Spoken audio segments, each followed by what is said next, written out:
안녕하세요. 취업 소개해주는 코디 최지현입니다. 네, 오늘 제가 소개해드릴 기업은요. 아마 컴퓨터 혹은 정보통신 관련된 우리 공학도 분들이 많이 좋아하는 그리고 또 기다리는 기업이 아닐까 싶은데요. 바로 안랩입니다. 네, 오늘 안랩 어떤 회사인지 좀 소개를 보고 또 채용 절차 어떻게 하면 좋을지 보고요. 또 서류 전형과 면접 전형은 어떻게 준비를 하면 좋을지 하나씩 차례대로 뽀개보도록 하겠습니다. 네, 안랩 회사 어떤 회사인지 알아볼게요. 네, 안티바이러스 V3 많이 아실 거예요. 네, V3를 비롯해서 모바일, 게임, 네트워크 보안 장비 및 솔루션 개발, 그리고 악성 코드 및 해킹, 뭐 이런 실시간 관리를 하는 기업이다 라고 알고 계실 텐데요. 안랩은 1995년에 설립이 되었어요. 당시에는 안철수 연구소라는 이름으로 설립이 되었고 사명이 바뀐 거는 2011년도입니다. 제가 오늘 보여드리는 자료 역시 다트에서 사업보고서 기준으로 데이터를 가져와서 보여드리는 거고요. 지금 이제 본사는 성남시 분당구 판교에 있습니다. 네. 지금 뭐 우리 국내에서는 최초이자 최대 그 보안 회사이기도 하지만 지금 뭐 일본, 중국 이렇게 글로벌로 또 확장을 하고 있어서 글로벌 보안 기업이다. 벌써 지금 이렇게 많이 성장해 있죠. 네, 그리고 기업 분류는 지금은 이제 중견 기업으로 분류가 되어 있고요. 종업원 수는 1,100명입니다. 업종은 컴퓨터 관련 보안 서비스업이고요. 작년 기준으로 이제 매출액을 좀 보니까요. 1,598억 원. 네, 그리고 당기 순이익은 217억 원입니다. 그래서 사업 내용은 통합 보안 솔루션 서비스를 제공한다입니다.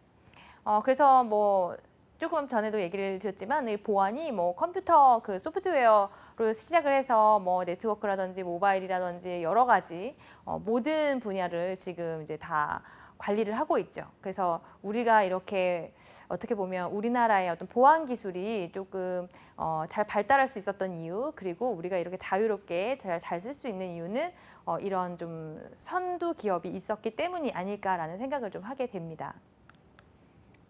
안랩의 인사복지 제도를 잠깐 소개를 해드릴게요.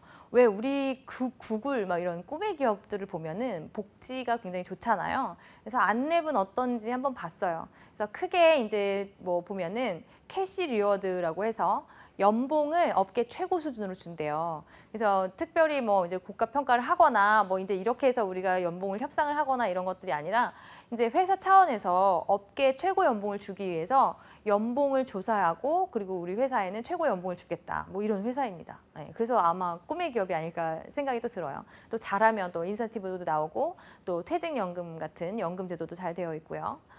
그다음에 이제 복지 포인트 선택형 복지라고 해서 회사에서 알아서 주는 것이 아니라 뭔가 이제 여러 가지 제공하는 것들이 있으면 이제 포인트를 제공할 테니 우리 직원들이 알아서 쓰세요라는 어떤 그런 선택권을 주고 있습니다. 그래서 생활 안정과 관련돼서 필요한 분들은 생활 지원을 받으면 되는 거고 자기 개발로 지원을 받고 싶은 분들은 자기 개발에 쓰면 되는 거고 또 가정 친화와 관련된 분들은 이제 그것과 관련된 이제 복지를 쓰면 되는 거죠.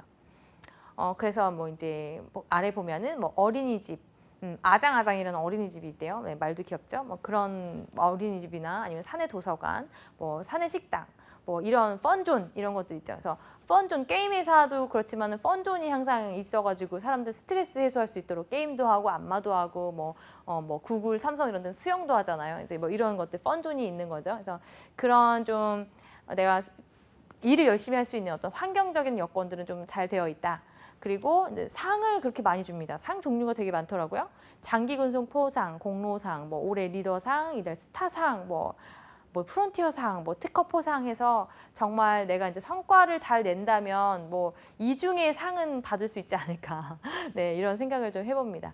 자, 회사 기업 분석할 때 제가 강조하는 부분이 핫 이슈이죠. 그래서 오늘도 핫 이슈 3가지를 꼽아봤습니다. 안랩과 관련된 어떤 핫 이슈 뭐가 있냐면 첫 번째, 네, 제가 꼽은 한 이슈는 랜섬웨어 변종이 잇따라서 발생하고 있다. 그리고 안랩을 사칭한 악성 코드가 지금 빈번하게 지금 이루어지고 있다. 이런 부분이에요. 그래서 안랩이라는 보안 프로그램 자체가 유명하다 보니까 사람들이 안심하고 링크나 이런 것들을 클릭할 수 있거든요. 근데 이제 그렇게 하자마자 이제 악성 코드가 이제 침투를 해서 이제 마비가 오게끔 이제 그렇게 하는 거죠.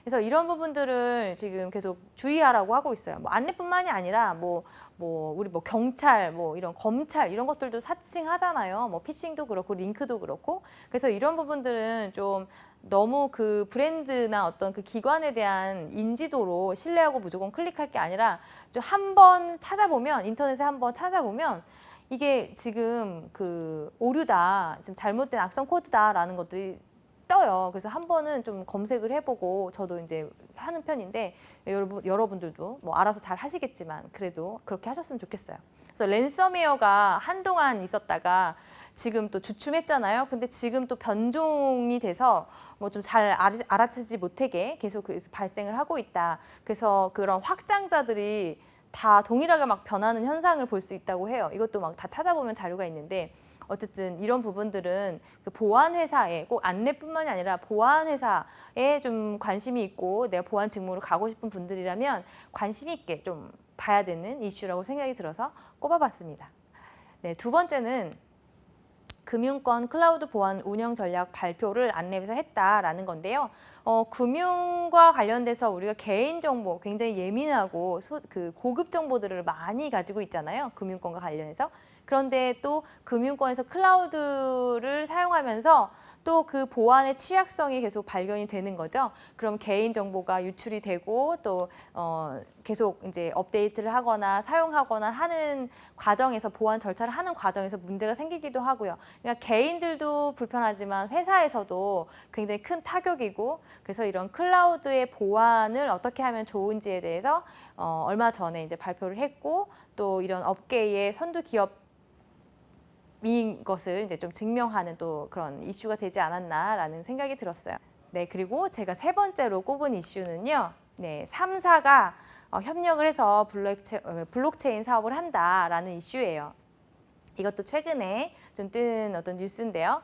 3사라고 하면 안랩, 그러니까 아시아 또 혹은 뭐 국내를 넘어서 아시아 최대의 뭐 보안 기업이라고 하죠. 이렇게 되어 있고, 예모비가 이제 중국의 큰 어떤 마케팅 광고 회사라고 해요. 그리고 카카오는 뭐 다들 아실 거고요. 그래서 이 3사가 블록체인 사업을 협력해서 하고 있다라는 거고, 그 규모나 기술이나 이런 부분들을 봤을 때 굉장히 성장 가능성이 크다. 그리고 이 블록체인 사업의 어떤 그 활약하는 3사가 모여서 했기 때문에 블록체인의 어떤 생태계가 어떻게 바뀔지, 어떻게 이끌어낼지가 참 기대가 된다, 이런 부분이에요. 그래서 이거는 회사와 관련된 이슈이기 때문에 세 가지를 꼽아봤습니다. 아무래도 전공자분들은 본인의 어떤 일과 직무와 또 어떤 자격과 기술과 관련해서 더 잘 많이 찾아볼 수 있을 거라고 생각이 들어요. 그래서 세 개만 보시지 마시고 그 외에 더 많은 이슈들을 찾아서 좀 공부를 하시면 좋을 것 같습니다.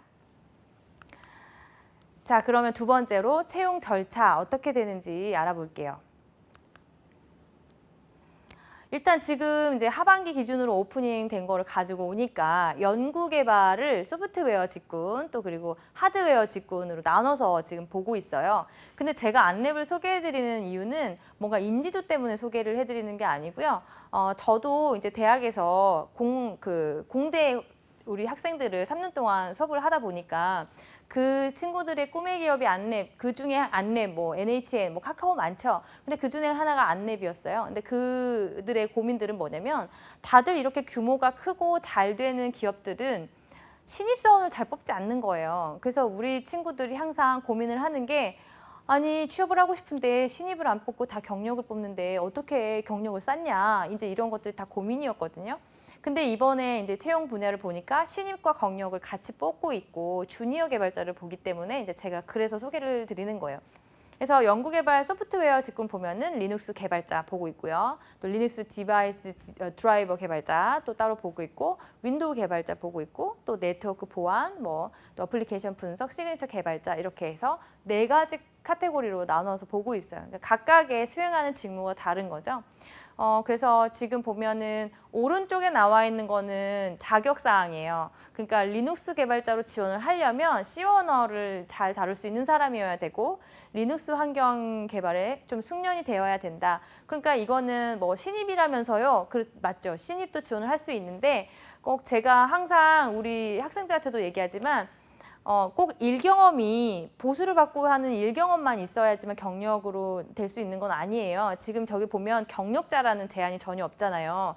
경력자 같은 경우에는 뭐 2년 근무 이상, 뭐 3년 이상 이런 게 있는데 지금 단서가 하나도 안 달랐단 말이에요. 근데 C 언어를 숙련하고 그 리눅스 환경 개발에 숙련된 사람이어야 된다라는 거는 혼자도 할 수 있어야 그러니까 저는 혼자라도 과제를 많이 하라고 항상 해요. 그래서 우리가 일을 현장 실습이나 인턴을 바로바로 잘 하고 많이 할 수 있으면 좋지만 특히 이런 IT 쪽은 내가 과제 수행을 하거나 아니면 오픈소스를 많이 활용해서 혼자 그렇게 해보는 것들을 경험을 많이 쌓으셔서 혼자 익히는 방법이 가장 좋거든요. 그게 가장 쉬운 방법이거든요. 그러니까 일을 하면 좋지만 그럴 기회가 누구에게나 공평하지 않으니까. 그래서 이런 부분들에는 너무 이제 상심하지 마시고 그동안 했던 과제, 프로젝트 같은 거 잘 관리하시고 또 방학 때 뭐예요? 이런 과제를 내가 스스로 만들어서 해보고 경험하는 게 중요한 거기 때문에 또 코딩 테스트를 해야 되잖아요. 그래서 이제 많이 해보는 게 중요하다. 꼭 그 회사의 경험이 중요한 것보다도 지금 이제 오피는 기준으로 보면 이제 그걸 말씀드리고 싶어요.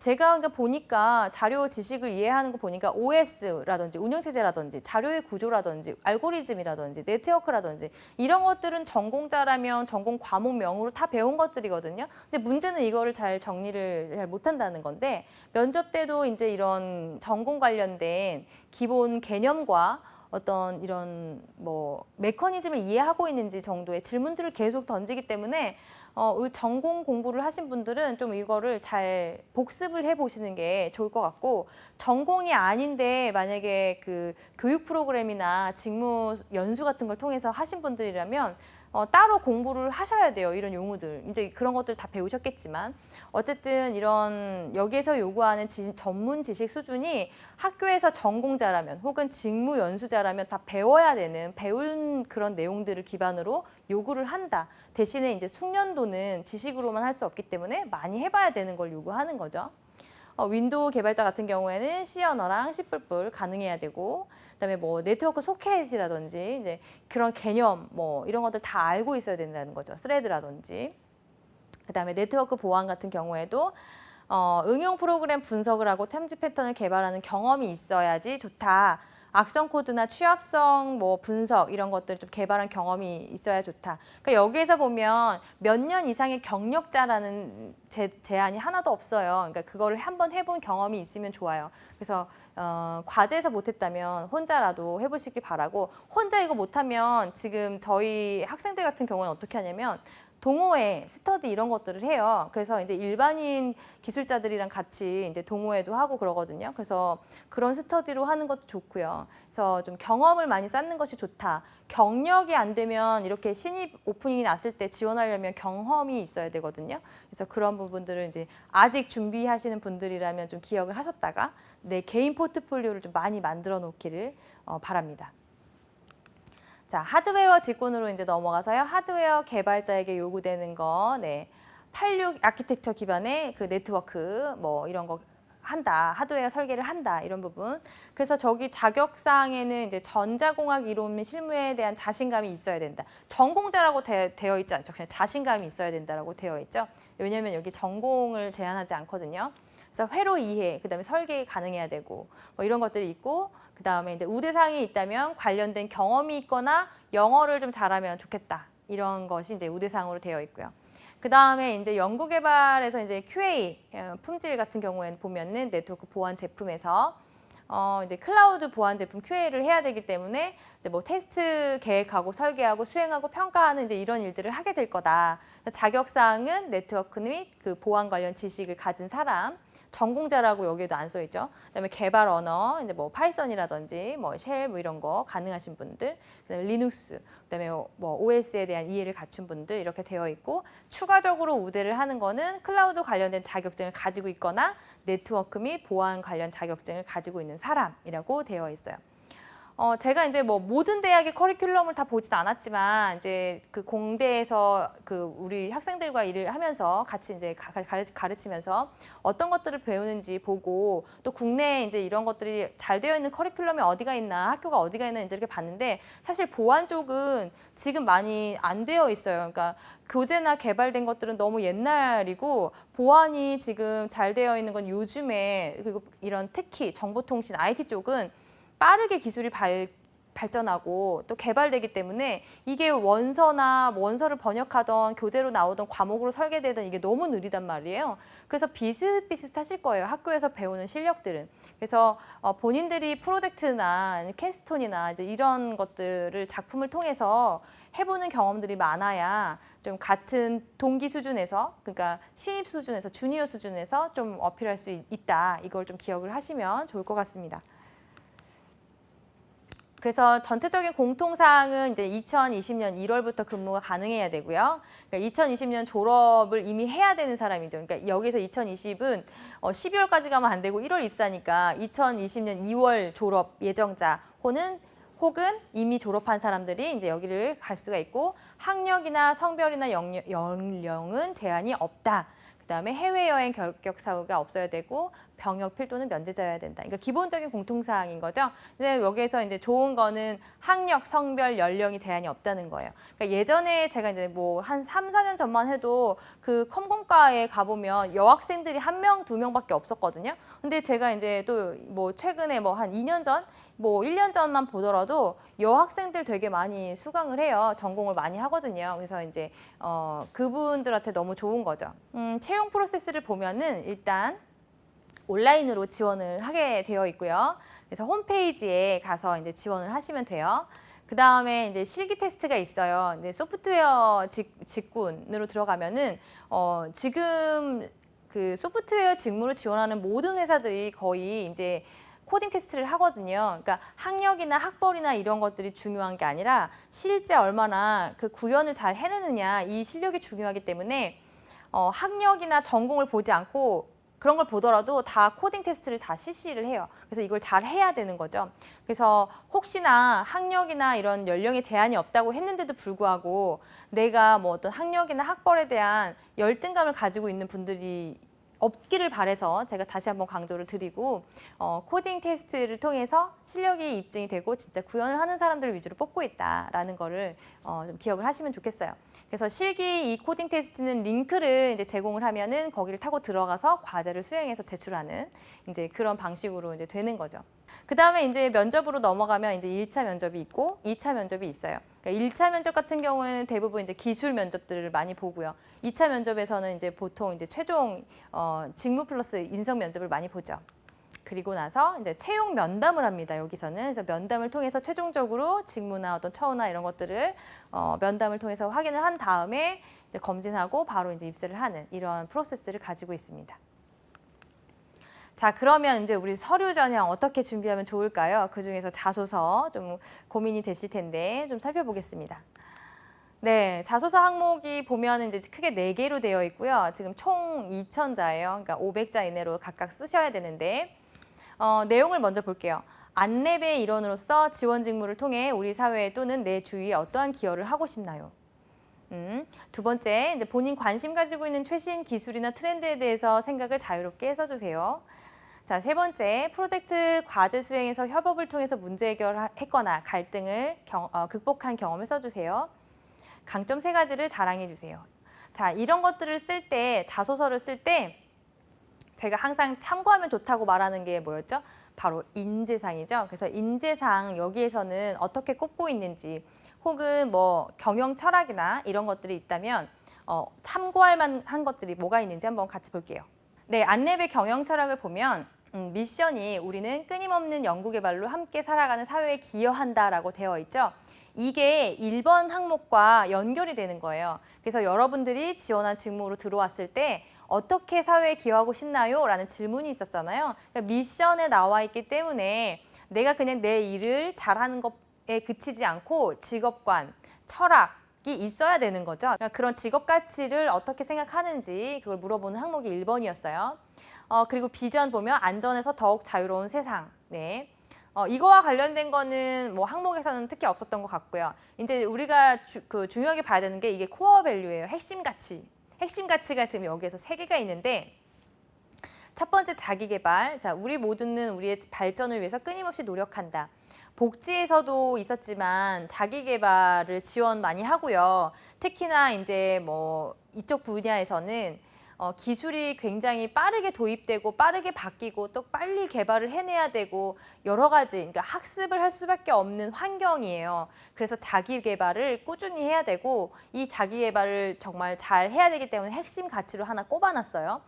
그다음에 두 번째, 상호 존중. 우리는 존중과 신뢰로 서로와 회사의 발전에 서로 노력한다. 그러니까 팀워크를 강조하는 부분이죠. 그래서 이걸 뭐 연구 개발을 한다고 해서 혼자 다 개발할 수 있는 것도 아니고 프로젝트를 주로 이제 하게 되면 팀제 이렇게 하기 때문에 팀워크, 그다음에 상호 존중 이런 것들을 좀 강조한다 보시면 될 것 같고, 그다음에 세 번째는 고객 만족. 많은 고객들이 있죠 여기에. 그래서 우리 고객의 소리에 귀를 기울이고 약속을 반드시 지킨다. 네, 그래서 요거 세 개를 잘 기억을 하셨다가 자소서 항목에다가 어떻게 반영하면 좋을지 좀 하면 좋을 것 같아요. 그래서 다시 보면은 1번이 이제 미션이었죠.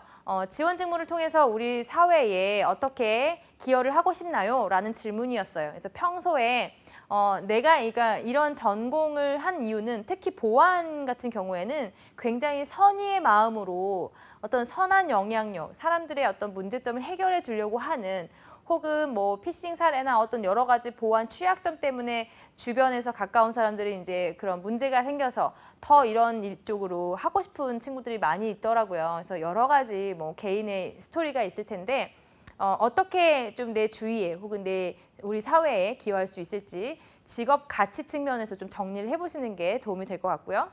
두 번째는 최신 기술이나 트렌드에 대해서 어떤 것이 있는지 본인이 관심 갖고 있는 거, 이게 자기 개발 쪽이죠. 그래서 자기 개발을 얼마나 잘 하고 있는지 또 관심 있는 분야 어떤 것인지 이제 써주세요라고 되어 있고요. 최대 3개라고 되어 있죠. 그래서 관심이 하나일 수도 있지만 여러 개일 수도 있으니까 3개까지만 써라. 그다음에 세 번째는 프로젝트 수행 중에서 협업을 통해서 문제를 해결했거나 갈등을 극복했던 경험. 아까 전에 상호 존중이라는 핵심 가치가 있었어요. 기억하시죠? 그래서 그 부분을 이제 연결시켜서 이 문제가 나왔다. 근데 우리 전공자들은 이게 뭐 매 학기 매 과목 수업이 다 프로젝트 진행이기 때문에 물론 개인 프로젝트도 있지만 협업을 통해서 문제를 해결했던 갈등 이런 것들 뭐 비일비재하게 소스가 많을 거예요. 그러니까 갈등이라는 거는 그 감정적인 부분이 아니죠. 의견이 다른 게 갈등이에요. 그런 의견이 달랐을 때 어떻게 협업을 잘 했는지 그 부분을 잘 기억을 하셨다가 써야 되고, 중요한 거는 내가 잘한 게 중요한 거기 때문에 우리라는 3인칭을 쓰지 않는 것이 중요한 거죠. 우리가 어떻게 했다가 아니라 제가 어떻게 했습니다 라는 것을 이제 좀 잘 어필을 해야 된다. 근데 마지막으로 4번은 이제 강점 3가지를 자랑해 주세요. 지원하는 직무에서 요구하는 것들이 있을 거예요. 그래서 핵심 가치나 미션에서 찾을 수도 있고 아니면 이제 이 직무를 잘할 수밖에 없는 어떤 성격적인, 애티튜드적인 어떤 그런 부분들을 꼽아도 됩니다. 그래서 분량이 많지 않기 때문에 소제목 달고 500자 꽉꽉 채워서 하시면 잘 쓰실 수 있을 거라고 생각이 들고요. 자, 그러면 이제 자소서는 여기까지 보고 마지막으로 면접 전략 준비 어떻게 하면 좋은지 한번 같이 보도록 하겠습니다. 일단 1차 면접, 2차 면접 이렇게 나누어져 있고요. 일단 직무 면접은 다대다 면접, 실무진들이 들어와서 면접을 보는데 50분 정도 이제 소요가 돼요. 그러니까 여러 명이 들어오니까. 그래서 전공 지식, 직무 능력을 바탕으로 질문이 계속 들어와요. 그래서 서두에도 말씀을 드렸지만 이쪽 기술 분야, 전공 분야로 들어가시는 분들은 일단 전공 지식 이론 같은 것들을 다 정리를 하고 개념 같은 걸 복습하는 게 되게 중요해요. 그래서 내가 다 배운 거지만 면접에 가면 질문을 받았을 때 쉬운 어떤 개념과 정의조차 말을 못할 때가 있거든요. 그래서 그런 부분 때문에 정리를 하셔야 되고요. 2차 면접은 인성 면접이고 다대다 임원진으로 구성이 되고요. 인성 위주로 그다음에 이제 직업 간 가치, 사회에 어떻게 기여하고 싶습니까? 와 같은 질문들이 나올 수 있겠죠. 그리고 인재상 3가지 코어 밸류 아까 보여드렸을 거예요. 그런 부분, 이제 조직 문화와 같은 그런 부분들을 좀 신경 써서 준비를 하시면 면접은 잘 준비를 하실 수 있을 것 같아요. 그래서 주요 질문들을 좀 보면 직무나 전공 지식과 관련돼서 개념이나 차이점을 많이 물어봐요. 그래서 뭐 클라우드도 뭐 퍼블릭인지 아니면은 뭐 프라이빗인지 뭐 어떤 클라우드에 대한 개념과 비교 차이점은 무엇인지, 리눅스에 대한 어떤 것들은 뭐가 있는지, 어떻게 할 수 있는지, 개발한 경험이 있는지, 뭐 변수에 대한 어떤 차이 개념, 뭐 언어 종류가 있는데 차이점, 장단점이라든지 어느 정도 구현할 수 있는지, 뭐 기술이나 알고리즘 문제라든지 이런 전공과 직무에 어떤 필요한 지식들을 주로 많이 물어본다. 그게 1차 면접에서 그렇다는 거고요. 그 다음에 이제 프로젝트 경험과 경력에 대해서 설명을 해주세요. 네, 이것도 중요하게 보는 거죠. 그러니까 경력자는 아니지만 경험자를 좋아하기 때문에 과제 수행이든 뭐 내가 혼자 해보던 그런 건 상관없어요. 그래서 그런 경험에 대해서 많이 이제 말씀할 거 준비를 해주셔야 되고, 그다음에 우리 회사의 핵심 가치 미션. 아까 얘기했던 것처럼 사회에 어떤 기여한다는 부분, 핵심 가치 3가지는 이 조직 문화가 가지고 있는 지키고 싶은 경영 철학이에요. 그렇기 때문에 이 부분을 자소서에도 녹여내면 좋지만 또 면접에서도 그 일관되게 잘 보여주는 게 좋겠죠. 또 이런 질문들을 하기 때문에 이런 추상적인 질문들을 받았을 때 준비가 안 되어 있으면 당황하거든요. 그래서 노트 하셨다가 이 핵심 가치의 내 경험을 잘 연결시켜서 그동안 사회에 기여한 부분과 나의 직업 가치는 어떻게 표현을 하면 좋을지, 그다음에 상호 존중은 그동안 프로젝트에서 어떤 경험을 붙이면 좋을지, 자기 개발은 내가 뭘 배운 거를 꾸준히 한 거를 노력한 거를 하면 좋을지, 이런 것들 잘 매칭을 시켜놓는 게 좋습니다. 들어와서 어떤 일을 하고 싶은지 물어보고요. 그다음에 여기에서 항상 중요한 거는 어떤 제약 조건이 없기 때문에 모두에게 열려있기 때문에 자신감 있게 얘기하세요. 그리고 커뮤니케이션 스킬, 소통이 잘 되는 게 중요하지 좀 너무 긴장되고 예의는 당연히 갖춰야 되겠지만 너무 딱딱하고 이런 자리가 아니기 때문에 여기에 그러니까 게임 회사들도 그렇지만 여기에 이제 다녀오신 분들의 어떤 대체적인 평을 보면은 대화하듯이 면접을 본다예요. 그래서 좀 편안하게 동문서답하지 않으려면 긴장을 또 안 해야 되고 또 원하는 의도에 맞게 대답을 해줘야 되기 때문에 커뮤니케이션, 그리고 무엇보다 나의 어떤 학력이나 학벌이나 이런 거에 대한 열등감 전혀 없이 자신감을 가지고 내가 잘 준비를 했다, 이런 자신감을 좀 어필해 주는 게 좋아요. 그리고 물론 팀워크 중요하게 생각하기 때문에 이분도 강조하시면 좋습니다. 네, 오늘은 제가 안랩이라는 회사를 선정해서 소개를 해드렸는데요. 너무 이 전공자분들은 다 알고 있기 때문에 특별히 그렇게 크게는 설명이 필요 없을 것 같지만, 그래도 서류 전형이나 면접 전형에서 또 우리가 어떤 절차를 거쳐서 하는지 좀 그런 부분에 초점을 맞춰서 조언을 드렸어요. 도움이 되셨기를 바라고요. 하반기 여러분들의 성공적인 취업을 응원하겠습니다. 시청해 주셔서 감사합니다.